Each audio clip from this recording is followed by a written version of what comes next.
আসসালামু আলাইকুম। জিবি একাডেমির পক্ষ থেকে আপনাকে স্বাগতম। আমি আকাশ, পড়াশোনা করছি জগন্নাথ ইউনিভার্সিটি থেকে। তোমরা এসএসসি 24 যারা আছো তারা অনেকেই চিন্তায় আছো যে বাংলা কিভাবে পড়বো, কি পড়বো, কোন টপিক্সটা পড়বো। এবং যখন বাংলার দ্বিতীয় পত্র আমরা খুলি সব থেকে বেশি প্রবলেম যেটাতে ফেস করি সেটা হচ্ছে সমাস আর হচ্ছে কারক। ঠিক আছে, আর আমরা এই জিবি একাডেমির পক্ষ থেকে সকল ক্লাস আমরা তোমাদের আপলোড করে দিব। এ নিয়ে তোমরা নিশ্চিত থাকো। এবং তোমাদের যে পরীক্ষাগুলো হবে, পরীক্ষার যে 100% সলিউশনগুলো আছে সেগুলো আমরাই সর্বপ্রথম তোমাদের যাওয়ার চেষ্টা করব। এজন্য তোমরা আমাদের চ্যানেলটা সাবস্ক্রাইব করো। এবার আসো, আমরা যে টপিক্সটি নিয়ে কথা বলবো তোমাদের আতঙ্কের জায়গা, সেটা হচ্ছে সমাস। তাহলে সমাস প্রথমত হচ্ছে যখন কোনো টপিক্স পড়বো অবশ্যই তার গোড়াপত্তন থেকে পড়বো এবং সে কি বলতে চায়, কি মেসেজ দিতে চায় অবশ্যই সেটাকে বুঝতে হবে, জানতে হবে। তাহলেই আমরা পড়াশোনা করে এবং হচ্ছে বুঝে মজা পাবো। তাহলে আসো দেখি সমাস হচ্ছে কি বলতে চায়। সমাসকে যদি আমরা ভাঙি তাহলে কি পাচ্ছি? সম প্লাস আস। দেখো, তোমরা জানো যে যখন একটা ধ্বনি আর একটা ধ্বনির সাথে মিলন ঘটার পরে যে প্রতিক্রিয়ার সৃষ্টি হয়, যে নতুনত্ব সৃষ্টি হয় তার নাম হচ্ছে সন্ধি। তাহলে আমরা সহজ ভাষায় বলতে পারি সমাস হচ্ছে সন্ধির নিয়মে গঠিত। তাই একটা ইনফরমেশন পেয়ে গেলাম, সমাস সন্ধির নিয়মে গঠিত। সন্ধির নিয়মে গঠিত। এবার আসো, সম মানে কি বলতো? সম মানে হচ্ছে এক বা সমান। তাই বলে না, দেখো রাস্তায় যখন আন্দোলন করে মেয়েরা কি বলে? সমান অধিকার চাই। সম মানে কি? একটা অধিকার থাকবে যে নারী পুরুষ সবাই নির্বিশেষে শিশু সহ সকলেই গ্রহণ করবে। তাই সম মানে হচ্ছে এক বা সমান। আর আস কি? আস হচ্ছে সংস্কৃত ধাতু থেকে আসা, যার অর্থ হচ্ছে হওয়া। তাহলে সমাসের আক্ষরিক অর্থ কি পেলাম? এক হওয়া বা সমান হওয়া। দেখি তো কিভাবে সেটা এক হচ্ছে বা সমান হচ্ছে। যদি আমি বলি মা ও বাবা সমান মা বাবা, দেখো তো এখানে হচ্ছে একটা, দুইটা, তিনটা পদ। তিনটা পদ মিলে কয়টা পদ হয়ে গেল? একটা পদ। তোমরা জানো যখন কোন শব্দের মাঝে হাইফেন বসে দুটা মিলেই একটা ধরে নেওয়া হয়। তাহলে দেখো তো একটা, দুটা, তিনটা পদ থেকে একটা পদে হয়ে গেল না? তাহলে সমাস মানে যে এক হওয়া বা সমান হওয়া। তাহলে বুঝতে পারছো? আশা করি বুঝতে পারছো। এবার আসো যে সমাস অর্থটা কি দেয়, সমাস কি মেসেজ দিতে চায় আমাকে।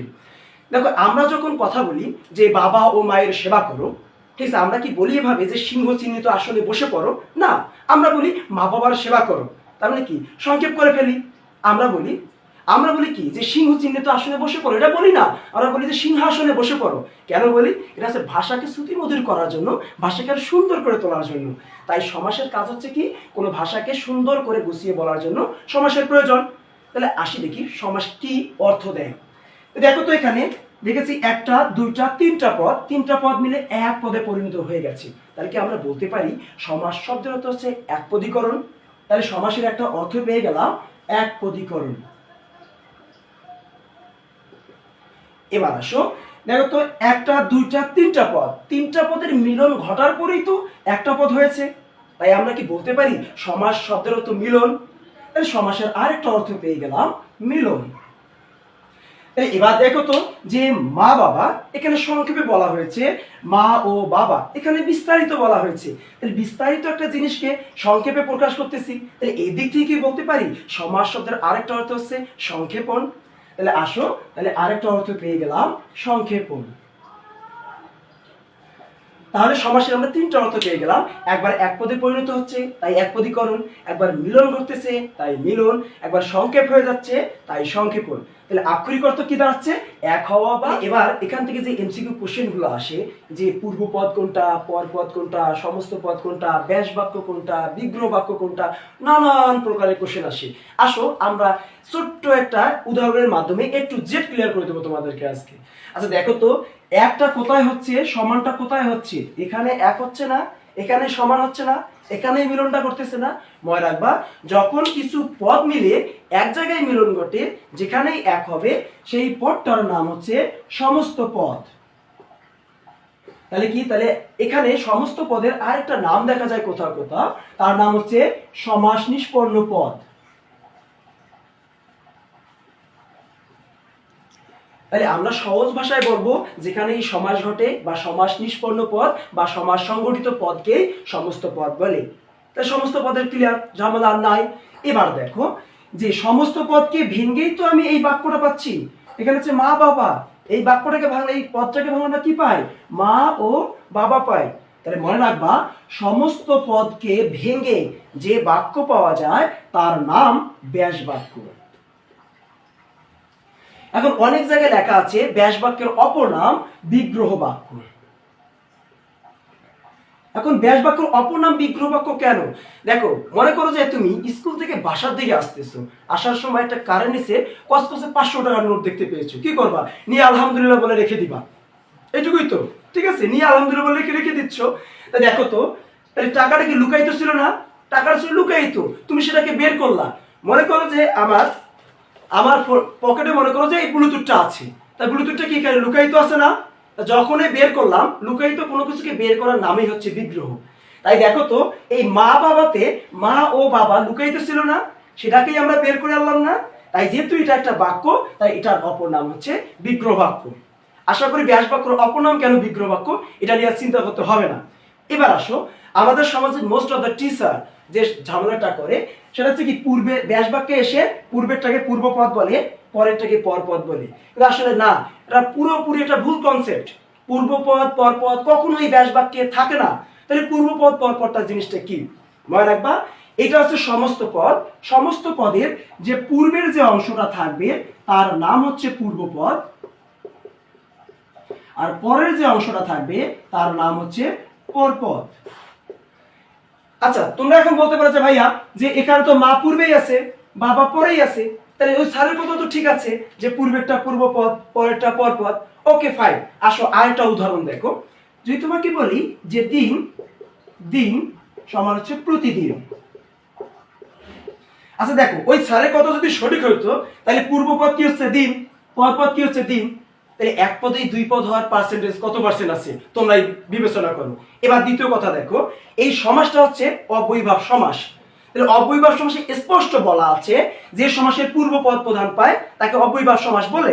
তাই তোমরা দেখো তো, এটাও দিন এটাও দিন, এখানে কি কোথাও লেখা আছে বড় দিন, কোথাও লেখা আছে ছোট দিন? তাহলে কিভাবে পূর্বপদ প্রধান পাচ্ছে এটা তোমরা কোনোভাবেই বুঝতে পারতেছি না। তাই মনে রাখবা, 100% মনে রাখবা যে সমস্ত পদের পূর্বেরটার নাম পূর্বপদ, পরেরটার নাম পরপদ। তাহলে এখানে কি থাকে? এখানে থাকে, মনে রাখবা, যে পূর্বপদ এবং পরপদ যখনই তোমার পূর্বপদ এবং পরপদ যখন তোমার ব্যাস বাক্যে চলে আসবে তার নাম হয়ে যায় সমসমান পদ। তাহলে আবার বলি পুনরায়, দেখো যে যেখানে সমাস ঘটে তার নাম সমস্ত পদ বা সমাস নিষ্পন্ন পদ। সমাস নিষ্পন্ন পদ বা সমস্ত পদের পূর্বের অংশটার নাম পূর্বপদ, পরেরটার নাম পরপদ। পূর্বপদ এবং পরপদ যখন এই ব্যাস বাক্যে চলে আসে তার নাম হয় সমসমান পদ। আর যখন এই সমস্ত পদকে ভেঙে যে বাক্য পায় তার নামই ব্যাস বাক্য। আর যেহেতু এখানে লুকায়িত আছে, এখানে সে প্রকাশ পেয়েছে, তাই এর নাম বিগ্রহ বাক্য। তাহলে আশা করি পূর্বপদ, পরপদ, সমস্ত পদ, ব্যাস বাক্য, বিগ্রহ বাক্য, সমসমান পদ যে কোনো কোশ্চেন আসুক না কেন তোমরা অ্যান্সার করতে পারবা। এবার দেখি, অধিকাংশ সময় আমরা কনফিউশনে পড়ে যাই যে সমাস কত প্রকার। ঠিক আছে, দেখো যে অনেক বইয়ে, বাজারে অনেক বইয়ে লেখা আছে সমাস 6 প্রকার, আবার নবম দশম বই অনুযায়ী লেখা আছে সমাস 4 প্রকার। এখন তোমরা কোনটা অ্যান্সার করবা? যেহেতু তোমাদের বইটা হচ্ছে তোমাদের কাছে 100% অথেন্টিক, ঠিক আছে, এজন্য তোমরা 4 প্রকারের অ্যান্সার করবা, তোমরা কখনো 6 প্রকার যাবা না। যদিও অপশনে 4 এবং 6 দুটাই থাকে, অবশ্যই 4 প্রকার দাগাবা। আর যদি অপশনে 4 না থাকে এবং 6 প্রকার থেকে শুধু, তখন 6 প্রকার দাগাবা। তাহলে কি কি হচ্ছে সমাস? তোমাদের বই অনুসারে হচ্ছে দ্বন্দ্ব, কর্মধারায়, তৎপুরুষ, বহুব্রী। এবং দেখো, সাধারণত 6 প্রকার হচ্ছে দ্বন্দ্ব, কর্মধারায়, তৎপুরুষ, বহুব্রী, দ্বিগু, অব্যয়ীভাব। এখানে তোমাদের যে জিনিসটা জানতে হবে, কোন সমাস কোন পদ প্রধান। দেখো, এই দ্বন্দ্ব সমাস হচ্ছে উভয় পদ প্রধান, উভয় পদ। কর্মধারা হচ্ছে পরপদ, তৎপুরুষ হচ্ছে পরপদ, বহুব্রী হচ্ছে অন্যপদ। এখন কিভাবে দ্বন্দ্ব সমাস উভয় পদ প্রধান হয়, কেন কর্মধারয় সমাস পরপদ প্রধান হয়, বহুব্রী কেন পরপদ হয়, এবং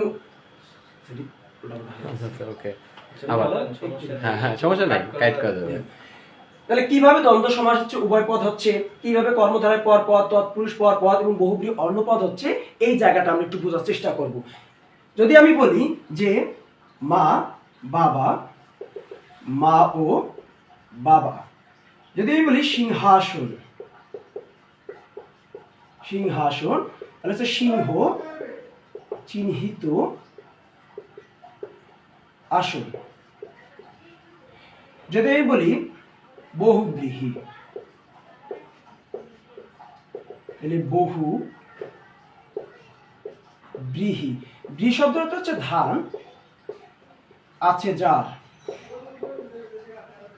তাহলে আমরা যদি এই তিনটা সমাস দেখি এবং আরেকটা যদি এর সাথে অ্যাড করি উপবন, হচ্ছে বনের সদৃশ। তাহলে এবার দেখি, দেখো তো এখানে পূর্বপদ হচ্ছে মা, পরপদ হচ্ছে বাবা, পূর্বপদ সিংহ, পরপদ আসন, পূর্বপদ বহু, পরপদ ব্রীহি, পূর্বপদ উপ, পরপদ বন। এবার আসো দেখি, যদি আমি মাকে ঢেকে দেই তাহলে বাবা দিয়ে কি মা বাবাকে বোঝাচ্ছে? না, কখনোই না। যদি আমি বাবাকে ঢেকে দেই মা দিয়ে কি বাবা মা বোঝাচ্ছে? কখনোই বোঝাচ্ছে না। তার মানে এখানে যে পূর্বপদ এবং পরপদটা আছে দুই পদেরই সমান অর্থ ধারণ করতেছে, তাই আমরা বলতে পারি এটা হচ্ছে উভয় পদ প্রধান। তাহলে এখানে উভয় পদ প্রধান কয়টা সমাস আছে? জাস্ট একটাই আছে, তার নাম হচ্ছে দ্বন্দ্ব সমাস। তাহলে আমরা দেখো ব্যাস বাক্য ছাড়াও আমরা চিনতে পারতেছি কোনটা কোন সমাস। তাই হচ্ছে মা বাবা কোন সমাস হচ্ছে? তাহলে দ্বন্দ্ব সমাস। এবার দেখো তো সিংহাসন, পূর্বপদ হচ্ছে সিংহ, পরপদ হচ্ছে আসন। তাহলে এখন কোন পদের অর্থ বেশি পাচ্ছে? আচ্ছা দেখো তো, যখন কোন চেয়ারম্যান বা মেম্বার যে চেয়ারটাতে বসে থাকে সেই চেয়ারটার পাওয়ার বেশি নাকি ব্যক্তির পাওয়ার বেশি? তাহলে আসো, তোমরা যখন গত যে নির্বাচন গেল, যারা ভোট দিলা, তোমরা যদি একটা ফকিরকে বা ভিক্ষুককে যদি ভোট দিতা তাহলে সেই কি ওই চেয়ারটাতে বসতো না? তাহলে ভিক্ষুকের কি আগে কি কোনো সমস্যা মানে পাওয়ার ছিল, কোনো ক্ষমতা ছিল? ছিল না। ক্ষমতাটা কার ছিল? চেয়ারের ছিল। তাহলে সিংহাসন বলতে কি বোঝাচ্ছে? হয় বড় সড় কোনো আসন বোঝাচ্ছে, তাহলে পাওয়ারফুল কোনো আসন বোঝাচ্ছে। তাহলে বলতে পারতেছি যে সিংহের থেকে আসনের গুরুত্বটা এখানে বেশি। তাই আমরা বলতে পারি যে এই সমাসটা হচ্ছে পরপদ প্রধান। যেহেতু পরপদ প্রধান আমাদের দুইটা সমাস আছে, তাই আমরা একটু পরে ডিটেলসে দেখবো যে সিংহাসন কোন সমাস। এবার আসো বহুব্রীর কথা আসুক। পূর্বপদ হচ্ছে বহু, পরপদ হচ্ছে ব্রীহি। বহু মানে কি? অনেক। আর ব্রীহি মানে কি? ধান। তাহলে পূর্বপদ হচ্ছে অনেক, পরপদ হচ্ছে ধান। তাহলে এখানে কি বলছে ব্যাস বাক্য? বহু ব্রীহি বা বহু ধান, আছে যার। আচ্ছা, যার বলতে কোনো একটা ব্যক্তিকে বোঝাচ্ছে না। তাহলে এখানে কি পূর্বপদকে বোঝাচ্ছে নাকি পরপদকে বোঝাচ্ছে? কোনো পদকেই বোঝাচ্ছে না, বোঝাচ্ছে অন্য কোনো ব্যক্তিকে। তাহলে আমরা কি বলতে পারি এটা অন্য পদ প্রধান? তাই বলো তো অন্য পদ প্রধান কয়টা আছে? এখানে একটা সমাসই আছে, তার নাম কি? বহুব্রী। তাহলে বহুব্রী নিজেই হচ্ছে বহুব্রী সমাস। এবার আসো দেখো উপবন, বনটা কি? যেখানে কিছু গাছপালা থাকবে, পশু পাখি থাকবে, মাঝে নদী নালাও থাকতে পারে, সেটাকে বন বলি। আর যখন উপযুক্ত করলাম, বনের একটা ক্ষুদ্র অংশকে বোঝাচ্ছে না, ছোট্ট বনকে বোঝাচ্ছে না। তা দেখো তো এই উপটা যখন যুক্ত করলাম, এই বনের যে কোয়ালিটি আছে, বনের যে ধরনটা আছে, সেটা কি চেঞ্জ হয়ে গেল না? তাহলে কি আমরা বলতে পারি এখানে পূর্বের পদটার প্রভাব বেশি? তাহলে পূর্বপদ প্রধান কয়টা সমাস আছে আমাদের?